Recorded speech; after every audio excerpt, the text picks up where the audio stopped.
In the twilight between legend and memory, when the winds still whispered the names of giants and the rivers carried the hymns of the ancients, there came a storm not of rain, but of revelation. Her name was Deborah. The skies above Canaan had turned to ash, veiled by the black smoke of invading legions. The tribes of the Promised Land, once united by the covenant, now cowered beneath the weight of fear and forgetfulness. The songs of Moses had grown faint, the fires of Joshua nearly extinguished, and in the silence left behind, the darkness crept, shadows with no master, whispering ruin across the hills and vineyards. But heaven does not forget.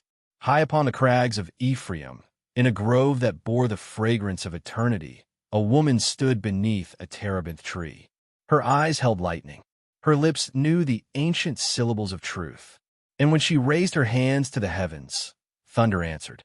She was no mere seer.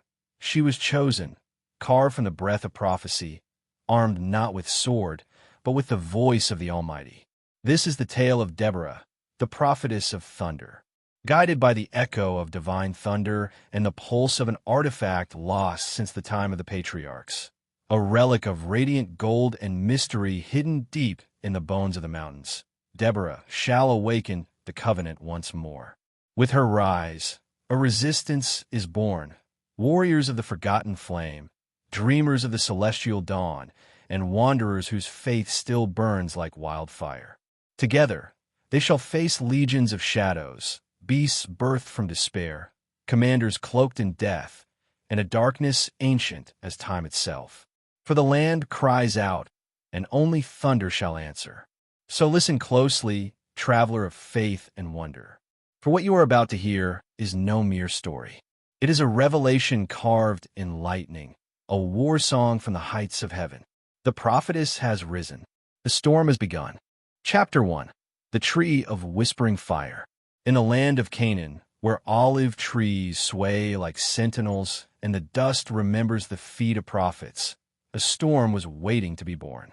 Not in the sky, but in the soul of a woman who walked alone beneath a sacred tree.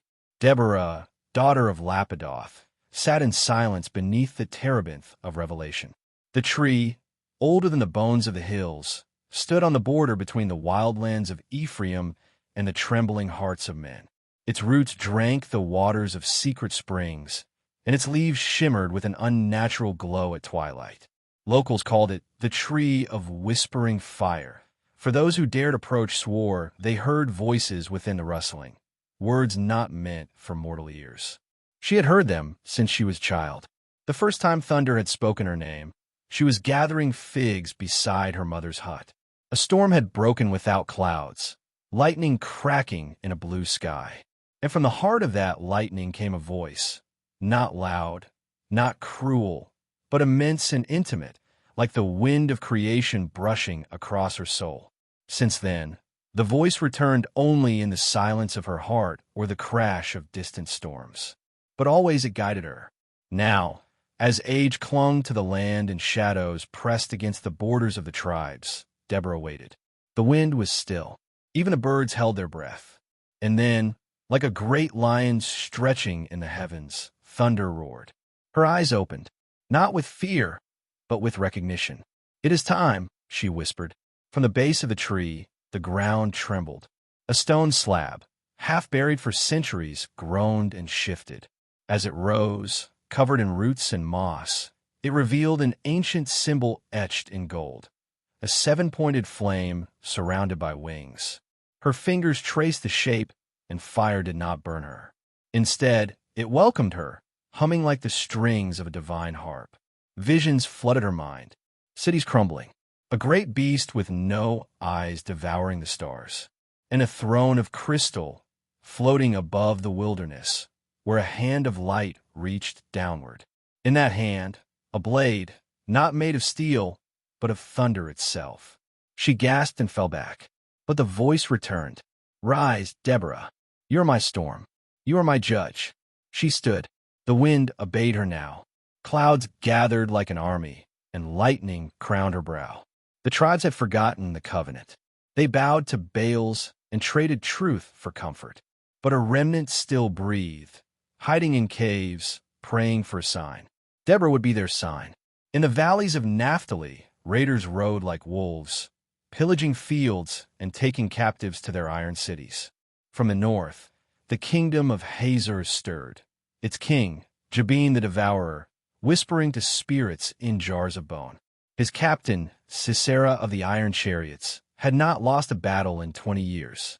Behind him marched soldiers with burning eyes, and beasts bred in the shadows of fallen towers. But thunder does not fear iron.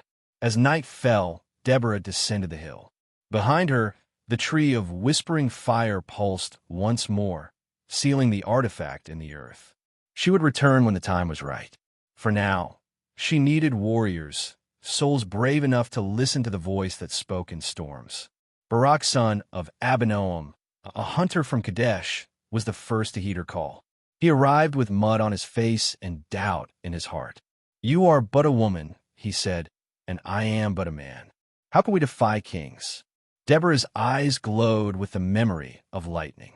"Because I do not speak for myself. I speak for the one who carved the stars and set fire to the firmament."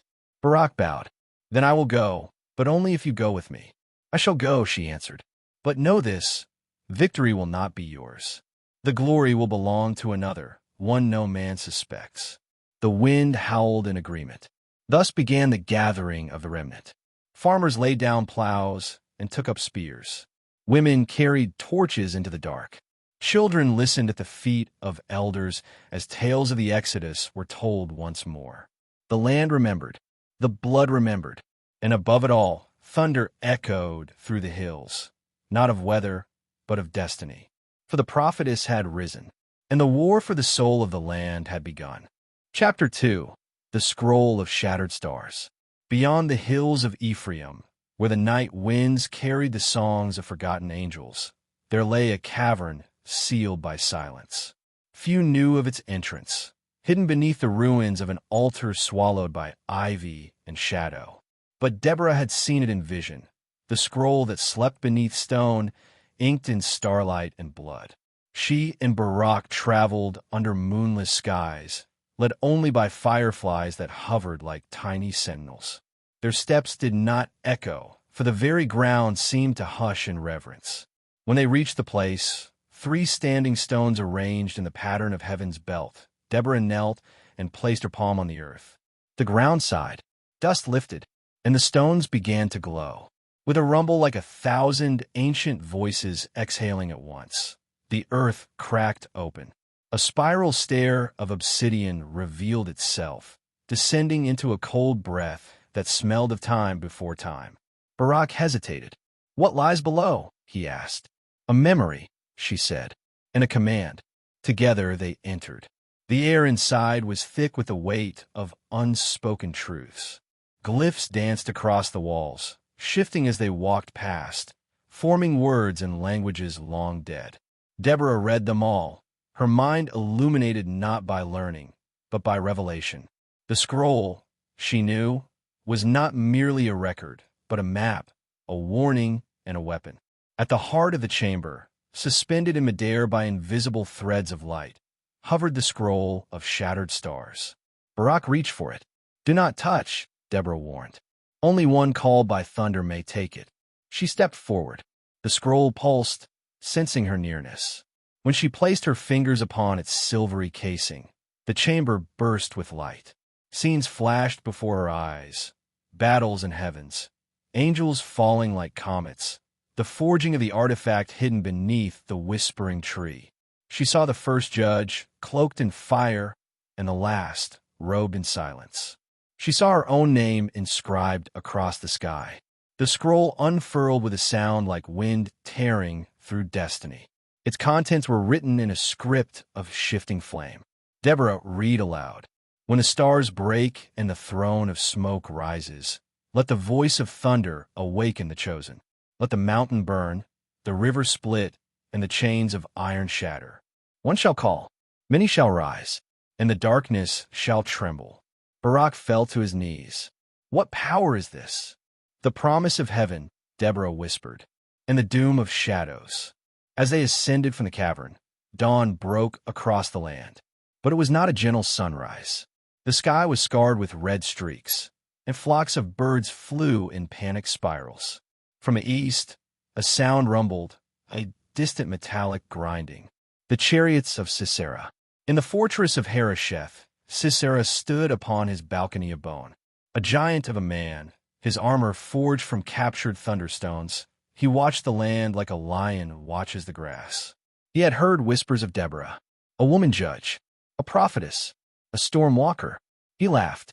"Send the riders," he said to his captains. "Burn the villages. Let her hear the screams of her people. Let thunder weep."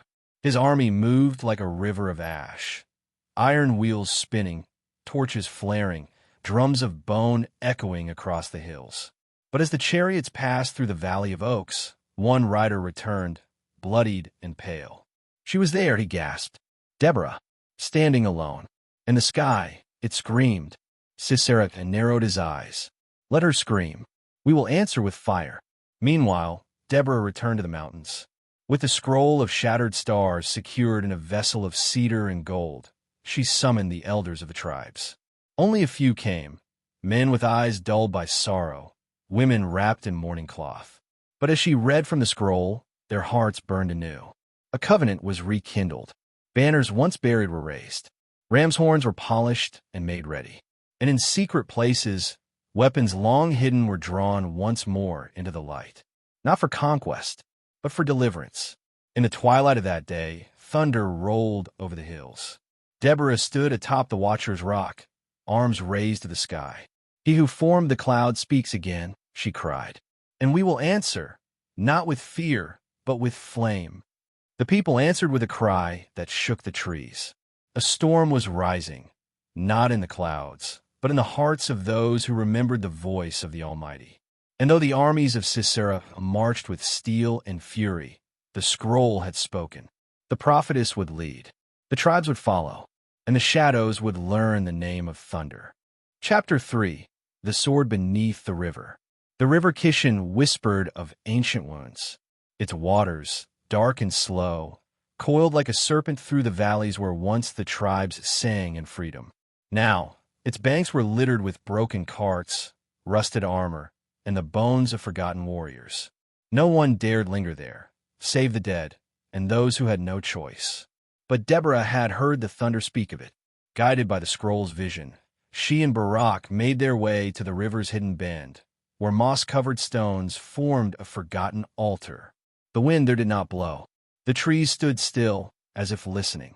Beneath the surface, under silt and shadow, slept a sword, not a weapon of man, but of something older, forged in the heavens, tempered in the first fire, and lost during the battle between the Watchers and the hosts. The sword had no name in any tongue men spoke. It pulsed with silent power, waiting to be called. Deborah knelt by the water. The scroll had said, "When the sun stands still above the river's eye, the blade shall awaken to the voice of thunder." She raised her hands. A single cloud passed over the sun, and in that moment the water churned. Light spiraled downward as if the river was being drawn back into the heavens. Barak gasped as a glow rose from the depths. A golden light, shaped like a spear at first, then like a flame, until at last it revealed itself. A blade with no hilt, only runes flowing along its edge like liquid lightning. Deborah reached in and grasped it.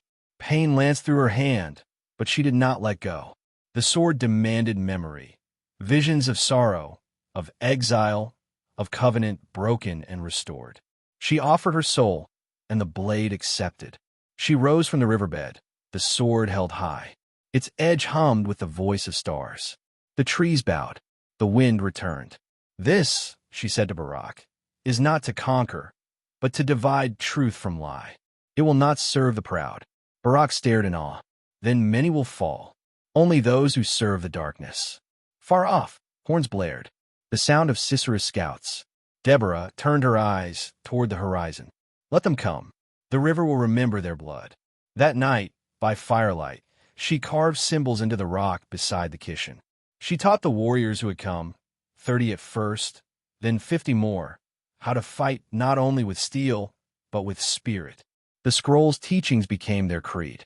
Each warrior was an ember, and she, the spark. Among them was Jael, a tent dweller from the borderlands, whose eyes saw more than she spoke. She watched Deborah closely, drawn not by power, but by something deeper, a resonance in the soul. "Why do you not lead from behind the lines?" she asked. "Because storms do not wait, and neither will I." The sword gleamed beside the fire. A new banner was raised, painted with the symbol of thunder encircled by flame. And as night deepened, the warriors sang, not songs of vengeance, but of awakening. In the shadows, Sisera watched from afar, cloaked in silence. He smiled. "Let her gather her faithful," he muttered. "It will make their fall all the sweeter." But the river knew better, and the sword had awakened. Chapter 4. The Gathering Storm. The vast plains beneath Mount Tabor lay quiet, but tension simmered beneath the stillness, like a beast ready to awaken. The fading sun painted the sky in streaks of crimson, as if the heavens themselves foretold the blood to come. Here, destiny was gathering its breath, waiting to be unleashed. News of Deborah's rising power spread like wildfire. Farmers abandoned their fields. Warriors from distant tribes converged, and whispers of the prophetess's call reached even the most secluded camps. Yet fear gripped the people's hearts. The shadow of Sisera's iron chariots loomed like a storm cloud ready to break. At the edge of the encampment, Deborah stood unwavering, her eyes aflame with quiet determination. Around her, warriors from scattered tribes prepared weapons, their faces etched with worry and hope. Barak approached, his expression heavy with doubt and resolve. "The men are ready," he said, "but will they truly follow a woman into battle?"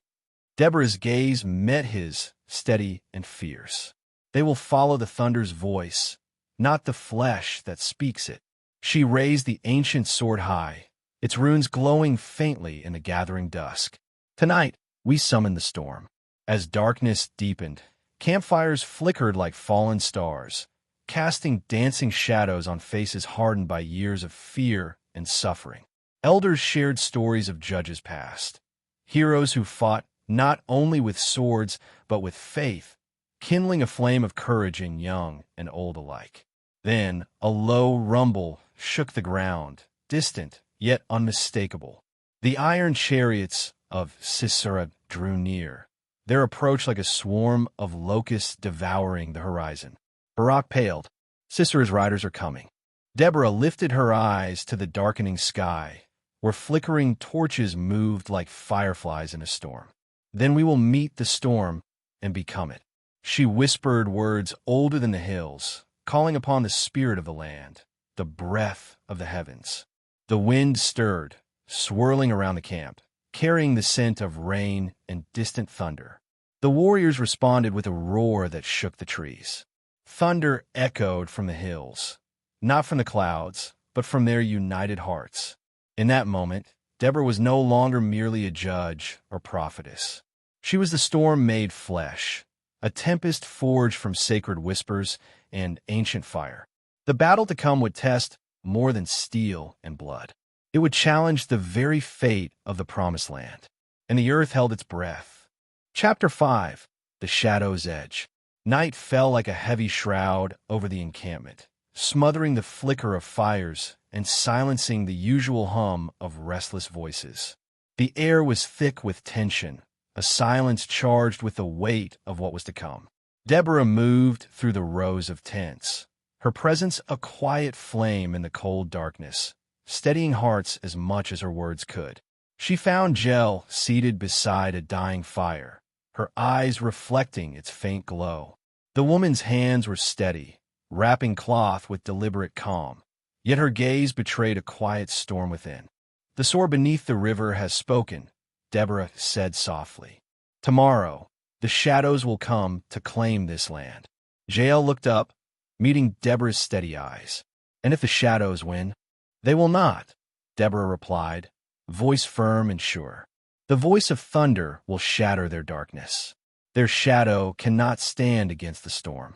Outside the tents, the camp stirred with the rhythm of preparation. Blades were sharpened until the sparks flew like tiny stars. Armor was fitted, worn smooth from years of war, now shining in the flickering torchlight.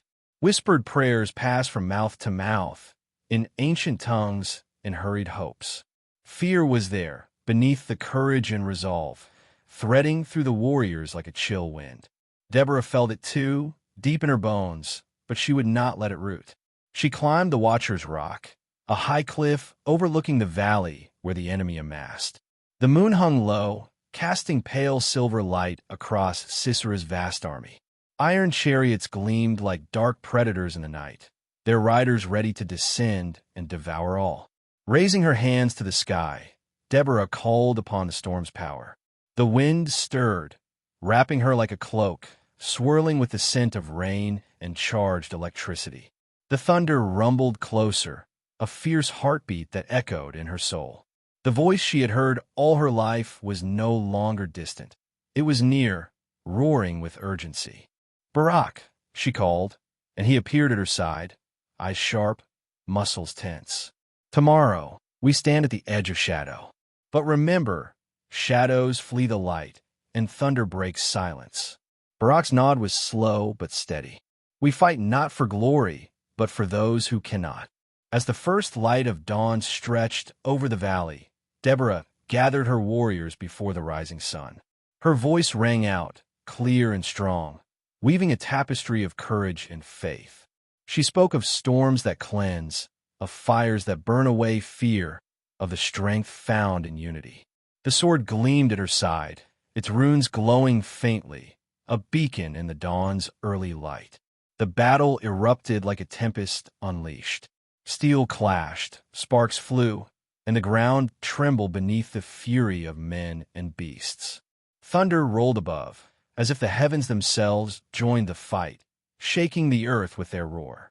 Though vastly outnumbered, Deborah's army fought with the wild, unyielding spirit of the storm she embodied. The sword beneath the river cut through shadows, every strike a promise, that darkness would falter, that light would prevail. Through the chaos, Deborah heard the thunder's voice, clear, unwavering, a call to stand firm and be the storm that would change the fate of the land forever. The battle had only just begun. Chapter 6. The Thunder's Call. The dawn broke with a restless sky, heavy clouds rolling like great beasts across the horizon. Beneath this darkened canopy, the valley stirred with the sounds of preparation, warriors sharpening blades, tightening armor, hearts pounding in rhythm with the distant rumble of thunder. Deborah stood tall among them, her gaze fixed on the shadowed hills where Sisera's forces gathered like a storm about to break. The air tasted of iron and sweat, mingling with the scent of damp earth and burning wood. Deborah's breath came steady and deep, her hand resting lightly on the hilt of the sacred sword that had guided her through countless trials. The weapon pulsed faintly against her palm, as if alive with the breath of the heavens themselves. Barak moved beside her, the resolve in his eyes matching her own. "The enemy is vast," he said quietly, voice low with warning. "Their iron chariots will crush us if we do not stand firm." "We have something greater," Deborah answered. "The storm is with us. The voice of thunder calls, and we must answer." As the first drops of rain began to fall, the warriors gathered close, drawn to Deborah's unwavering presence. She raised her voice, strong and clear, cutting through the murmur of the camp like a blade. "Today, we stand at the edge of darkness. But remember, shadows flee the light, and thunder breaks silence. We are the storm that will shatter their hold on this land." Around her, the faces of her people hardened with determination. They were not just soldiers. They were bearers of faith, of hope, and of a promise forged in lightning and fire. The battle began as a roar, the clash of steel ringing out beneath the angry sky. Sisera's iron chariots thundered forward, wheels tearing through the earth, horses snorting and hooves pounding like thunder themselves. Deborah's warriors met them with unyielding spirit, shields raised, blades flashing in the dim light. Lightning split the heavens, illuminating the battlefield in stark, fleeting glimpses. Thunder followed, shaking the ground beneath their feet, a celestial drumbeat driving the fight. Deborah moved like the storm itself, swift and unstoppable, her sword a beacon cutting through the tide of shadow. At her side, Barak fought with fierce grace, his every strike a prayer against the darkness. Nearby, Jael darted through the chaos, her spear swift and sure, eyes blazing with the fire of defiance. Together, they formed the heart of the storm, unbreakable and fierce. The rain fell harder now, washing blood and dust from the earth, mingling with the roar of battle and the ceaseless thunder above. The storm was no longer just a sign. It was a force alive and wild, answering Deborah's call. Slowly, the tide began to turn. Sisera's chariots faltered, their riders thrown into disarray by the relentless fury of Deborah's warriors and the storm's fierce wrath. Shadows wavered and broke beneath the light of the thunder's roar. Deborah's heart swelled with fierce hope. The voice of thunder was not merely a summons to war. It was a promise of salvation, of light breaking through darkness, and of a new dawn rising over the land. The battle was far from over, but the storm had begun to rage in their favor. Chapter 7. The Hidden Artifact. The battlefield lay quiet once more, but the air remained thick with tension. Deborah knew this was only a pause, a breath between storms. Her eyes turned toward the mountains rising beyond the valley, craggy peaks shrouded in mist and mystery. It was there, hidden in the ancient caves, that the sacred artifact awaited, an object of power whispered about in legends, said to hold the key to turning the tide of war. Guided by the faint glow of dawn, Deborah and her closest warriors set out toward the shadowed heights. The path was treacherous, winding through jagged rocks slick with rain and tangled roots that grasped like the hands of the earth itself. Each step carried the weight of their mission, to find the relic and unlock the power within. As they climbed higher, the thunder that had once roared in battle now whispered in the wind, as if the storm itself was leading them onward. Deborah's fingers brushed the hilt of her sword, feeling the familiar pulse of its ancient magic. Her heart beat in time with a distant rumble above, an echo of the voice that had guided her since childhood. At the mountain's heart, they found the entrance to the cave, hidden behind a veil of cascading water. The air inside was cool and damp, scented with earth and secrets long buried.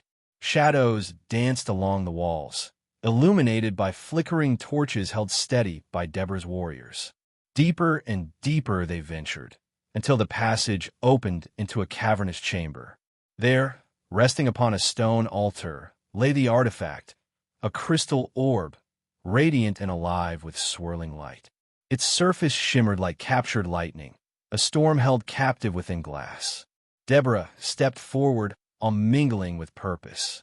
She reached out, and as her fingers touched the orb, a surge of energy coursed through her veins. Visions flickered before her eyes, visions of storms raging, of battles won and lost, of a future forged in thunder and flame. The artifact's power was immense, but it came with a price. Deborah knew that wielding it would demand all her strength, her faith, and her resolve. Yet the fate of the promised land hung in the balance, and she would bear that burden willingly. With the orb secured, they began their descent, the storm's voice rising again, a clarion call to prepare for the battles yet to come. Deborah felt the weight of destiny settle firmly on her shoulders. The path ahead was dark and uncertain, but she was ready. For she was Deborah, the prophetess of thunder, and the storm would never break. Chapter 8. The Echoes of the Sacred Mountain.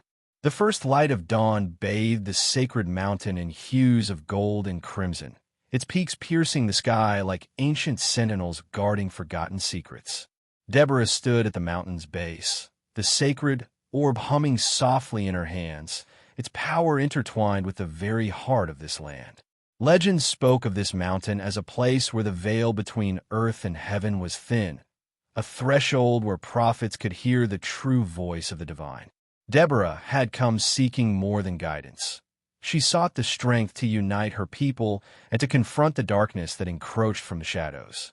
The path upward was treacherous, winding through jagged cliffs and narrow ledges where a single misstep could mean death. Her warriors formed a protective circle around her, their eyes alert to every whisper of the wind and rustle of the trees. As they ascended, Deborah felt the orb's light grow warmer, pulses of energy resonating with her heartbeat. The mountain itself seemed alive, its ancient stones whispering stories of battles fought and sacrifices made. At the summit, the air was thin and electric. Deborah lifted the orb high, and in response, the heavens roared, a thunderous symphony that echoed through the valleys below. The voice of the storm spoke clearly now, revealing visions of courage, sacrifice, and hope. In that moment, Deborah understood that the mountain's power was not just in its stone and sky, but in the hearts of those who believed. The sacred orb was a beacon, but true strength came from faith unshaken, from the unity forged through trials. Descending with renewed purpose, Deborah carried with her the mountain's echoes, a promise that no shadow could silence the thunder of the faithful. Chapter 9. Shadows in the Valley. The valley, once alive with the bright songs of hope and the steady march of determined hearts, had fallen into an uneasy silence. The vibrant colors of dawn were swallowed by a creeping grayness, and an oppressive shadow stretched across the land like a thick, suffocating veil.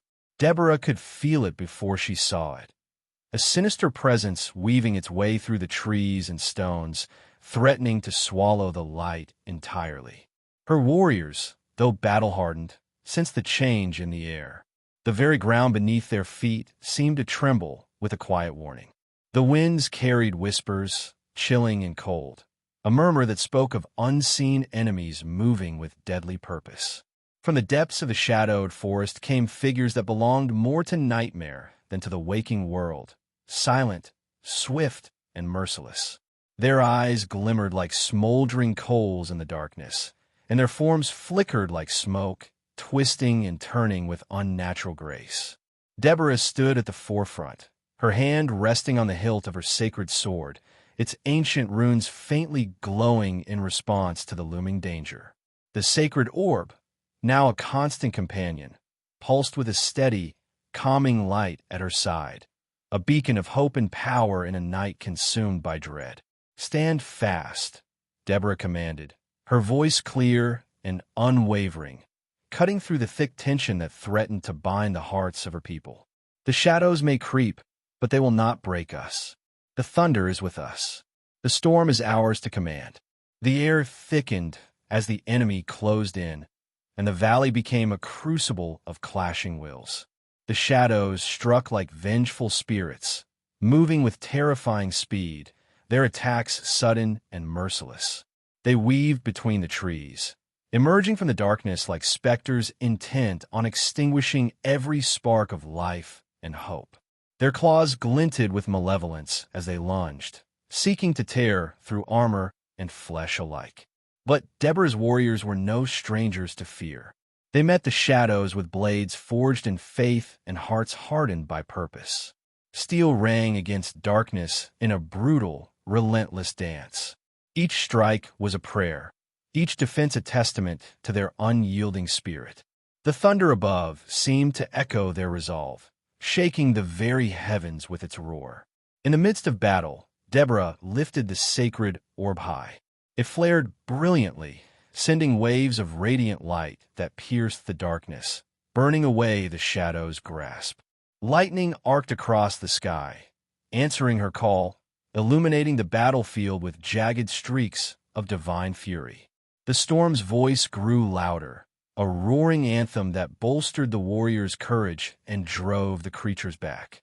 Yet the shadows were cunning, retreating into the forest only to strike again from different angles, relentless in their assault. Deborah's eyes narrowed as she realized these were no ordinary foes. They were manifestations of despair and hatred, twisted by darkness into something cruel and unyielding. The battle wore on through the night, each moment a test of strength and faith. When dawn's first light finally broke over the horizon, the valley was scarred and battered, but not broken. The shadows had been driven back, but not destroyed. They slinked away into the dark corners of the land, waiting for another chance to strike. Deborah stood amidst the weary warriors, her gaze fixed on the rising sun. The storm within her heart roared louder than ever, a promise that the light would endure, that hope would not be extinguished, and that the fight for the promised land was far from over. The voice of thunder whispered once again, a solemn vow echoing through the valley. The storm was coming, and it would not be silenced. Chapter 10. The Fire Within. The morning sun burned away the lingering mist, casting long shadows over the battered valley. Deborah stood among her warriors, their faces streaked with dirt and sweat, eyes reflecting both fatigue and fierce determination. The battle had tested their bodies, but it was their spirits that had been truly challenged. The sacred orb pulsed steadily at Deborah's side, its glow a constant reminder of the power they wielded and the responsibility that came with it. She knew that strength alone would not win the war. It was the fire within, the unbreakable flame of faith and courage, that would turn the tide. As the camp stirred to life, Deborah gathered her closest allies beneath the ancient olive tree that had witnessed countless seasons of struggle and hope. "We have faced darkness and survived," she began, her voice steady and resolute. "But the shadows are not yet vanquished. They retreat, but they learn. We must grow stronger, wiser." Barak stepped forward, his expression grave but hopeful. "The enemy strikes with hatred and fear. We must answer with unity and unwavering faith." The warriors nodded, their resolve hardening like tempered steel. Deborah looked to the horizon, where storm clouds gathered once more, heavy with promise. The storm was not just around them, it was within them. She raised the orb, its light flaring brighter, casting flickers of lightning across the gathered faces. "This is more than a weapon. It is a symbol of our bond with the heavens, a flame that cannot be extinguished.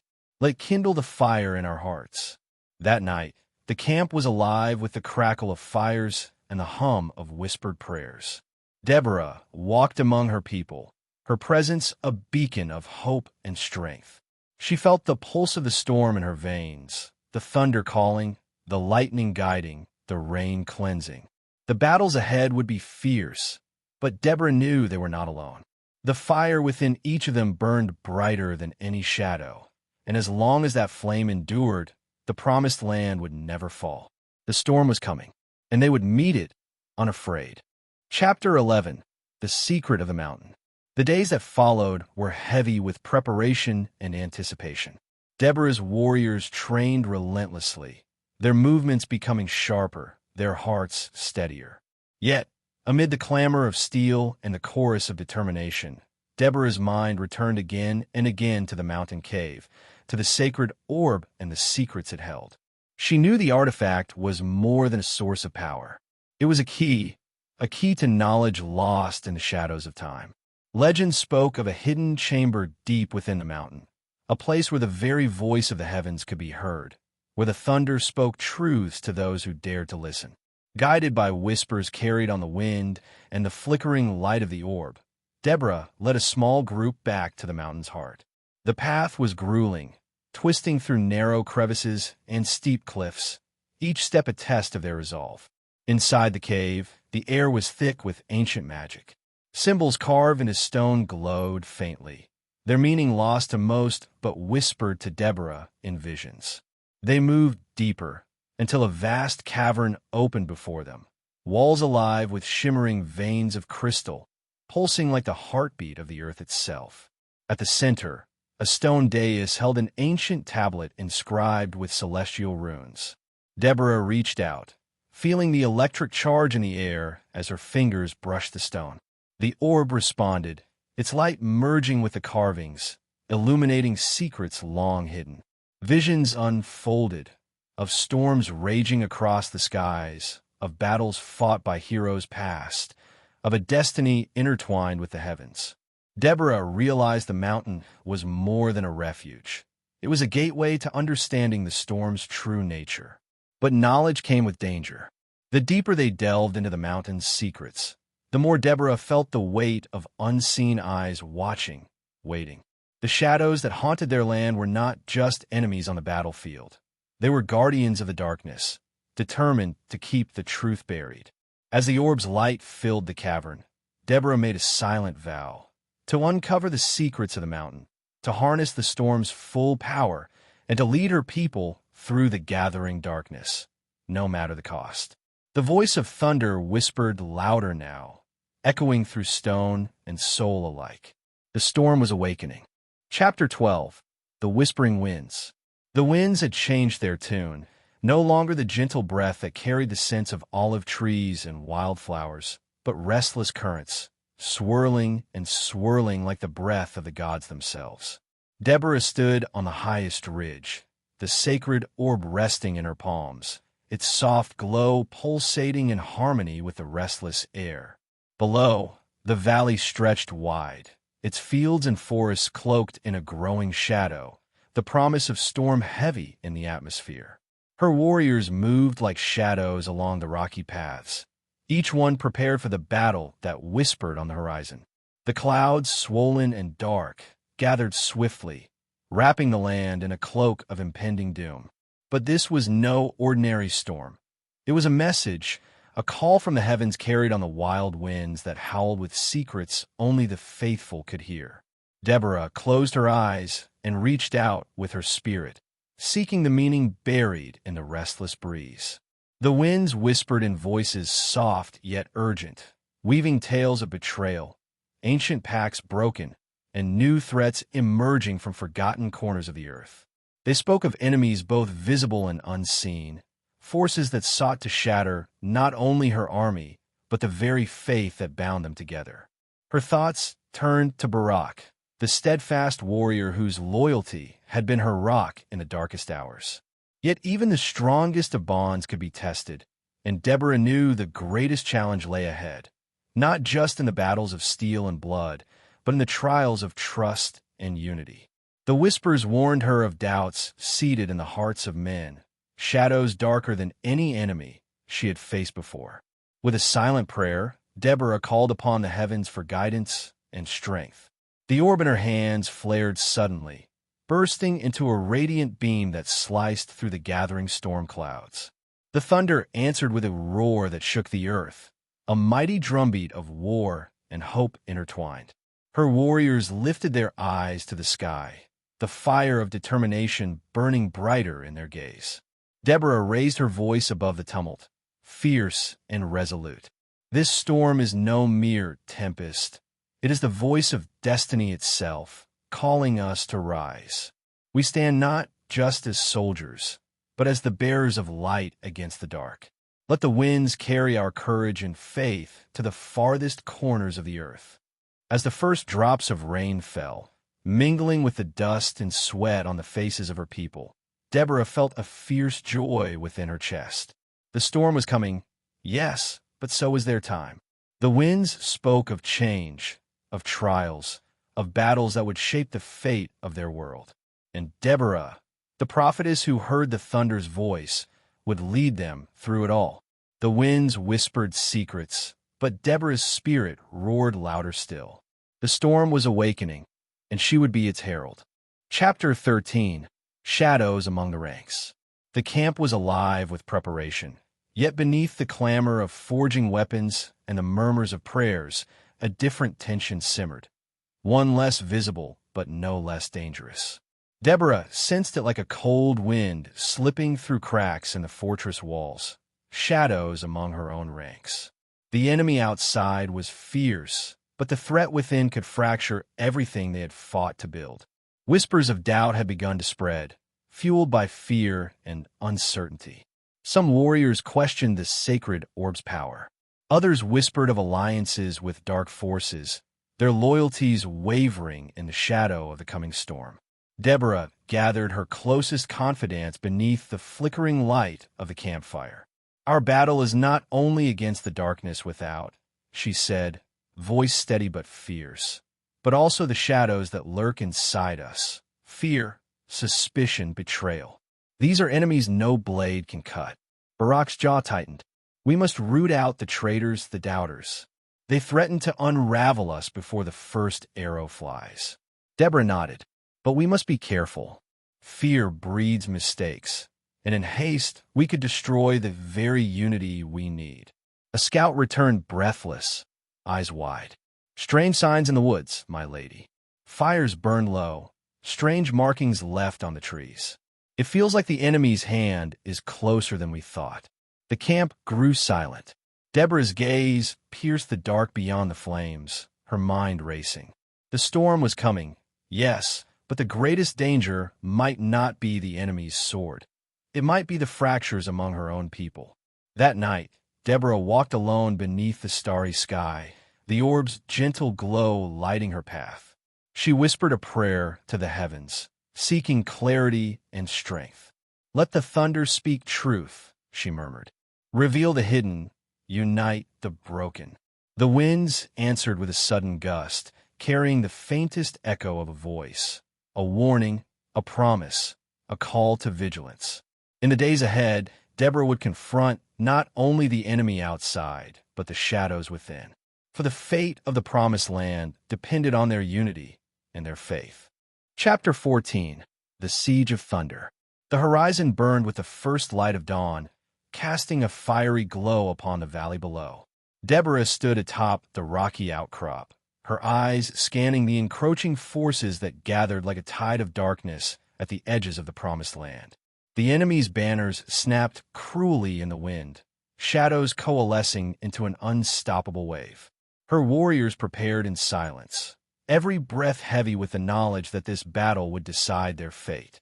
The sacred orb pulsed fiercely in Deborah's hand, its light a beacon of hope amid the gathering gloom. Thunder rumbled low, a heartbeat of the earth itself, as if the heavens leaned in to witness the moment. The siege had begun. From the distant hills, the enemy unleashed their first assault. Arrows like black rain streaking across the sky, their deadly hiss a grim reminder of what was at stake. Deborah's warriors raised shields, their armor ringing in defiance as the storm of steel rained down. With a cry that echoed over the battlefield, Deborah stepped forward, the orb held high. Lightning flashed from the heavens, illuminating her figure like a divine warrior sent by the gods themselves. The thunder answered her call, crashing like a celestial hammer, shaking the earth and striking fear into the hearts of their foes. "Stand firm," she commanded, her voice cutting through the chaos. "We fight for the land, for our people, and for the light that will never be extinguished." The battle raged through the day and into the night, fire and fury painting the sky. Deborah moved among her warriors, her presence a source of strength and courage. Every strike she made seemed to carry the power of the storm, every word a spark igniting their will to fight. But the enemy was relentless, their numbers overwhelming. The walls of the camp trembled under the weight of their siege engines, and the cries of the wounded filled the air. In the darkest hour, when hope seemed all but lost, Deborah raised the orb once more. A blinding light burst forth, sweeping across the battlefield like a tidal wave of pure energy. The thunder roared with such force that the earth cracked open, swallowing the enemy's siege engines in a thunderous chasm. The tide of battle turned. As dawn broke over the shattered field, the remnants of the enemy fled, broken and defeated. Deborah stood amidst the ruins, the orb's glow dimming to a gentle pulse. The storm had passed, but its echo would linger, a reminder that light and thunder walk hand in hand, and that even the darkest night gives way to dawn. Chapter 15. The Thunder's Final Song. The battlefield lay silent beneath a sky bruised with the remnants of the storm.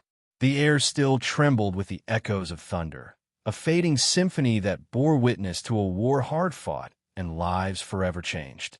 Deborah stood at the edge of the shattered plains, the sacred orb now dim but warm in her grasp. Around her, the survivors gathered, warriors battered but unbroken, eyes shining with the fierce light of victory and loss entwined. The enemy had been driven back, their shadows scattered like dust before the rising sun. But the true victory lay not in the battle's end, but in the spirit that had carried them through the darkness. Deborah raised her voice, clear and unwavering, carrying across the silent field. This land is ours, not by sword alone, but by the thunder that lives within each of us. We are the storm's children, bound by faith and unyielding hope. The sacred orb pulsed once more, releasing a gentle glow that spread like dawn's first light, touching every face, every heart. It was a reminder that even after the fiercest tempest, peace could bloom anew. As the sun climbed higher, Deborah's thoughts turned to what lay beyond this victory. The promised land was theirs to protect, a fragile gift in a world still shadowed by uncertainty. But with the thunder as their guide and the bond forged in battle, they would face whatever came next, not as scattered souls, but as one. The voice of the storm whispered through the wind, a final song of promise and power. Deborah closed her eyes, listening deeply, knowing that this was not an end, but a beginning. For as long as thunder echoed in the skies, the spirit of the prophetess would live on, an eternal flame lighting the path for those who dare to stand against the darkness.